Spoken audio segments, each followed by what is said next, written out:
সোনাই, তুমি কোথায় যাচ্ছ সোনাই? মামার বাড়ি। তোমার খুব মজা হচ্ছে। একটু দূরে যাও, তোমাকে দেখবে সবাই। তুমি কি ড্রেস পরেছো? হ্যাঁ, পড়ে যাবি। সোনাই, হ্যাঁ দেখা যাচ্ছে দেখা যাচ্ছে। আমার সোনাই এত বড় হয়ে গেল।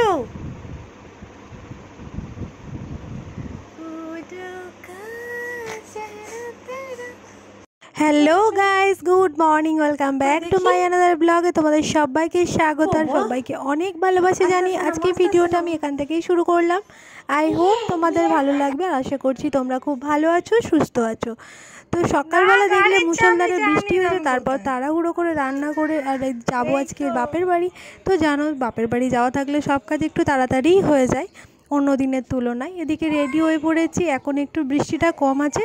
তো এখন বাজে প্রায় 4:30 নাগাদ। তো বেরিয়ে পড়েছি। তো একটু তাড়াতাড়ি, দেখতে পাচ্ছ রোদ আছে তবুও বেরিয়ে পড়েছি। হালকা হালকা রোদ, বৃষ্টির রোদ তো অতটা মানে গায়ে লাগছে না এখন, মানে মৃদু মৃদু রোদ। তো এই যে কাঠফাটা রোদ সেটা নয়। তো এদিকে বেরিয়ে পড়েছি, বাবু বসবে সামনে। তো বাবুকে কিছুতেই আমি মাঝখানে বসাতে পারলাম না। বাবু বলল কিছুটা আমি যাই মাম্মা, তারপর আমি সামনে থেকে উঠে আসবো। তো বললাম চলো, আমাদের এইটুকু রাস্তা, তুমি চলো। আর প্রত্যেকটা রাস্তার পাশে পাশে প্যান্ডেলগুলো হওয়া দেখেও খুব ভালো লাগছে। আর এদিকে দেখো, এই রাস্তাটা দিয়ে আমার যেতেও বেশ ভালো লাগে। চারিদিকে সবুজ সবুজ সবুজ গাছপালা, মানে দেখো। আর একটু পরে রাস্তাটা তো আরও সুন্দর। আর এদিকের এই কাশফুলগুলো দেখে আরও পুজো পুজো যেন গন্ধ পাচ্ছি। আর শিউলি ফুলের গন্ধ আর এই কাশফুলের মানে দেখতে এত সুন্দর দেখতে লাগছে, তোমাদেরকে কি বলবো। তো এদিকে দেখো, কাশফুলটা দেখে ভাবলাম চলো তোমাদের সঙ্গেও একটু শেয়ার করি। চারিদিকে পরিস্থিতি একদমই ভালো না, পুজো পুজো আমেজ অনেকটাই কম এবছর। তবুও একটু কাশফুলটা দেখে মনটা ভালো হয়ে গেল আর কি। তো এদিকে চারিদিকে আজকে যেহেতু রান্না পুজো, আজকের আমার বাপের বাড়ি রান্না পুজো, ওই উদ্দেশ্যেই যাওয়া। তো রান্না পুজোর তুলনার কারণেই তো এই রাস্তা দিয়ে প্রত্যেকটা, মানে এই রাস্তা মানে যত মানুষজন এই রাস্তা দিয়ে পড়ে, তো সবারই আজকে রান্না পুজো। আর দেখতে পাচ্ছ চারিদিকে শুধু মাছের বাজার, সকাল থেকে বসেছে চারিদিকে মাছের বাজার, সবজির বাজার। তো সেই কারণে দেখো এতটা ভিড় রাস্তাঘাটে, নাহলে এই রাস্তাটা অতটা ভিড় লোকজন থাকে না তো সাধারণত। তো যতবার যাই তোমরা হয়তো দেখেছো এত লোকজন থাকে না, চারিদিকে শুধু মাছ আর সবজি।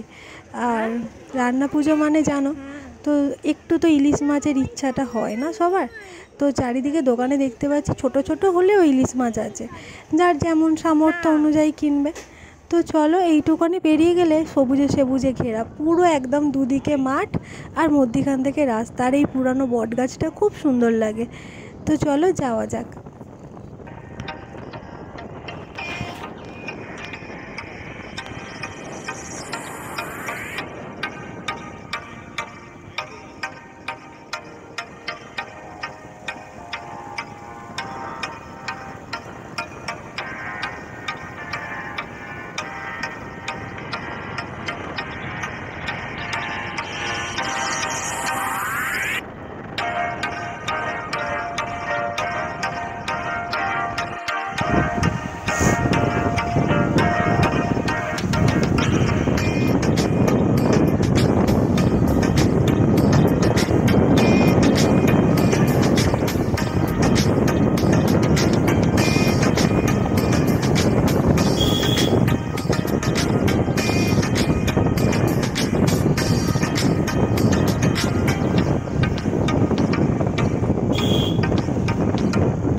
টিপ টিপ করে সবে পড়ছে বৃষ্টিতে।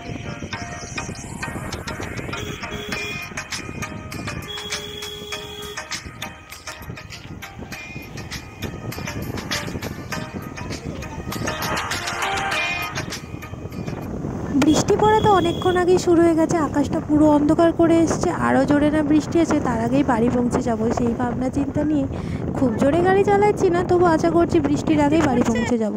ঝিরঝির করা বৃষ্টি মাথায় নিয়ে চলে আসলাম বাপের বাড়িতে।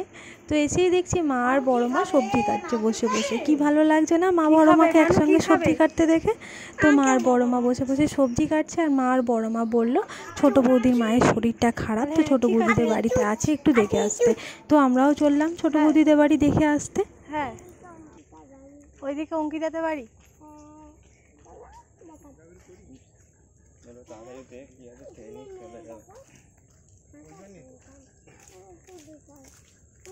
এক্ষুনি রান্না করে রেখে দিয়েছে তোমার জন্য।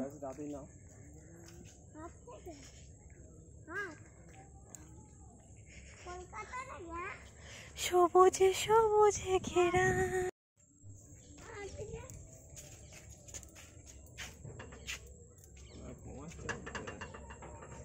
দরজা দেওয়া কেন? আমি ভাবলাম তোরা ঘুমাচ্ছিস।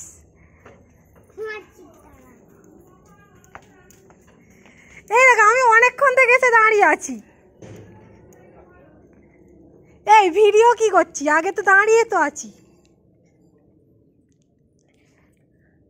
আর বৌদি কত কি করছে।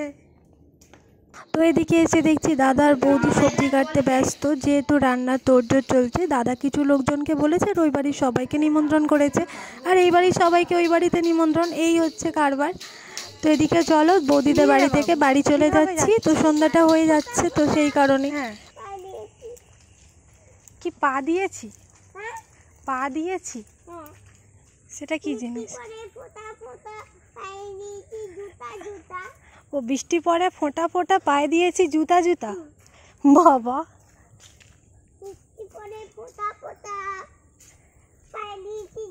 তো এদিকে বাড়ি এসে দেখছি বড় মা সন্ধ্যে দিচ্ছে। বড় মা সন্ধ্যা দেওয়া হয়ে যেতে মা সবাই বললো একটু চা খেয়ে একটু টিফিন করে নে, তারপর আবার জোগাড় হবে, সারা রাতের ব্যাপার আছে।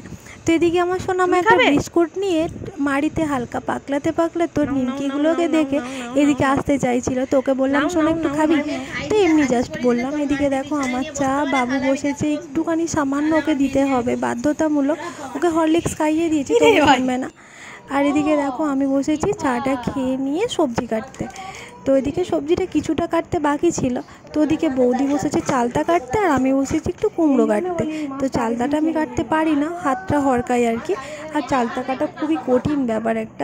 তো ওদিকে দাদা মাছ নিয়েও চলে এসেছে, আর এদিকে বসে পড়েছি মাছ কাটতে। ওদিকে সমস্ত সবজি কাটা কমপ্লিট, তো বসে পড়েছি দুজনে, আমি আর বৌদি মাছ কাটতে। বোনেদেরও রান্না পুজো আছে, সমস্ত সবারই রান্না পুজো আছে, আমাদের সব রিলেটিভদের। সবার হচ্ছে ইচ্ছে, সবার বুড়ো রান্না, আর আমার হচ্ছে ইচ্ছে রান্না, আমার শুধু আলাদা। আমার বাড়িতে ওই জন্য সবাই যেতে পারে, কিন্তু বুড়ো রান্নায় সবাই সবার বাড়ি ব্যস্ত থাকে, সেই আর কি। তো চলো এদিকে চামচ দিয়ে না আঁশগুলো ছাড়িয়ে নিচ্ছি, যাতে একটু তাড়াতাড়ি হয়ে যায়। আর বটি দিয়ে ছাড়ালে ঠিক আমার অতটা ভালো লাগছিলো না, তো চামচ দিয়ে ছাড়িয়ে নিচ্ছি। আর এদিকে আমার বাবু খেলা করছে।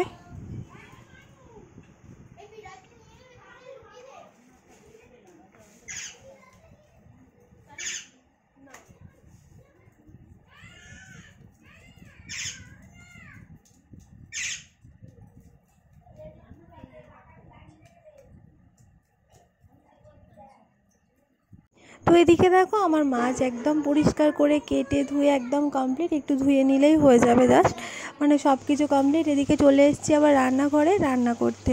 ওদিকে বৌদি বসিয়েছে, মা বসিয়েছে। আমাদের না রান্না বসাতে বসাতে প্রায় 9টা বেজে গিয়েছিল, তো অনেকটা দেরি। বড় মা শুধু বলছিল যে কখন হবে কখন হবে, আমরা কি সারা রাত ধরে করব? তো আমি বললাম চিন্তা করো না, তাড়াতাড়ি হয়ে যাবে, কারণ সবাই মিলে আছি। তো সবাই মিলে যদি অনেকগুলো গ্যাস ওভেন, তো অনেকগুলো যদি বসিয়ে দিই সবাই মিলে, তাহলে দেরি হবে না। তো আমরা জ্বেলেছিলাম আজকে 6টা উনুন। আমি 2টো সামলাচ্ছিলাম, বৌদি একটা সামলাচ্ছিল, মা ওদিকে 2টো সামলাচ্ছিল, বড় মা উনুন সামলাচ্ছিল। তো এই করে নিয়ে 6টা উনুনে আজকে রান্নাবান্নাগুলো তাড়াতাড়ির মধ্যে কমপ্লিট করে দিয়েছিলাম। তাড়াতাড়ি আর হয় না, অনেক কিছু রান্না। তো যাই হোক, এদিকে আমি একটা উনুনে বসিয়েছি মাছ, আর একটা উনুনে বসিয়েছি অল্প অল্প যে ভাজাভুজিগুলো আছে না, যে ওইগুলো ভাজাভুজিগুলো বসিয়েছিলাম। আর এদিকে মাছগুলো সব ভেজেছিলাম, চিংড়ি ভেজেছিলাম। তো সমস্ত কিছু সব মিলিয়ে মিশিয়ে সবাই মিলে করলাম, যাতে তাড়াতাড়ি হয়ে যায়। তো চলো ওদিকে বাবুকে সামলাচ্ছে বাবুর পাপা, আর ওর পাপা একটু পরেই চলে যাবে। তো তো দেখতে থাকো আমার ব্লগটা, কেমন লাগে অবশ্যই বলো। তো তোমাদের বৌদিদের কাছে সবার কাছে নিয়ে যাব। তো মাছটা ভেজে নিই, তারপর আমি ওদের কাছে যাব আর কি। এদিকে বড় মার ভাত রান্না হয়ে গিয়েছে, তো তারপরে বসিয়েছে ডাল চচ্চড়ি।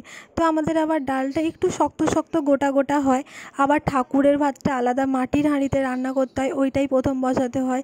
ভাজাভুজির মধ্যে নারকেলটা বুড়ো রান্নায়, তো অনেক কিছু নিয়ম, খুঁটিনাটি কত কিছু নিয়ম থাকে। আর এদিকে দেখো সমস্ত কিছু আমাদের এইখানটায় রাখা হয়, মানে বরাবরই যে আমাদের মানে বারান্দায় নিয়ে চলে যাবে সেরকম না, এখানে থাকবে ঠাকুরের হাঁড়ির ভাত। আর সব কিছু ঠাকুরের জিনিসপত্রগুলো সব কিছু এখানে থাকবে। ওই যে ভাত রান্না হয়ে গেছে, তো মোটামুটি অনেক কিছু রান্না হয়ে গিয়েছে। আমার বৌদি বাঁধাকপি কোটা করে নিচ্ছে। ও আমার হয়ে তুমি বলে দিচ্ছ, বলো ভালো করে বলো। আমার বৌদি টেস্টি টেস্টি বাঁধাকপি করছে, আর আমি হাঁ করে বসে বসে দেখছি। তো এই যে রান্না পুজোর মধ্যে 3টে জিনিস হচ্ছে দেরি হয়, ডাল চচ্চড়ি, বাঁধাকপি চচ্চড়ি আর পুঁই শাক। তো 3টে জিনিস দেরি হয়, তো তার কারণে দেখো 3টে যে ডাল চচ্চড়ি তো ওদিকে বড় মা বসিয়েছে, আর এদিকে বাঁধাকপিটা বসিয়েছে বৌদি, আর ওদিকে মা বসিয়েছে পুঁই শাক। তো এই 3টে জিনিস 3জনে করছে, আর আমি দেখো আমার রান্নাবান্না কমপ্লিট হয়ে গেছে, আমি এসে দোলাই দোল খাচ্ছি। খেয়ে ফেলেছিলাম, আমার টোটাল লিপস্টিক দেখো এত কিছু খেয়েছি এখনও আছে। তো বন্ধুরা এখন বাজে প্রায় 11:30 নাগাদ, তো সবাই খেতে বসে গিয়েছি। ওই যে আজকের আমাদের নিয়ম আছে, ওর থেকে একটু একটু করে তুলে রাখতে হয়, ওটাই রাতে খেতে হয়। তো তারপরের দিন সকালবেলা, তো আজকের দিনটার জন্যই সব কিছু রান্নাবান্না, সারাদিন ধরে ওই পান্তা ভাত খাওয়া, সব কিছু ওই যে রান্নাগুলো হলো সেইগুলো খাওয়া। 11:30টার সময় বাজে এখন, তো স্নান টান করে পরের দিন খেতে বসেছি। এই দেখো সমস্ত কিছু নিইনি, যেটুকু খাবো আর কি তাও নিয়ে খেতে পারছিলাম না। তো যাই হোক বন্ধুরা, দেখো এইগুলো রান্না হয়েছে আমাদের। আর চলো আজকে ভিডিওটা তাহলে এখানেই শেষ করলাম। তোমাদের যদি কিছু ভালো লেগে থাকে প্লিজ লাইক কমেন্ট শেয়ার করে দিও, আর লাইক করতে হবে না, তো যদি আমার বন্ধু হয়ে থাকো একটু সাবস্ক্রাইব করে পাশে থেকো আর কি। তো চলো টাটা বাই। এদিকে বোন আর আমার ছেলে খাচ্ছে মাছের মুড়ো ভাজা, মা গরম গরম ভেজে দিল। তো চলো টাটা।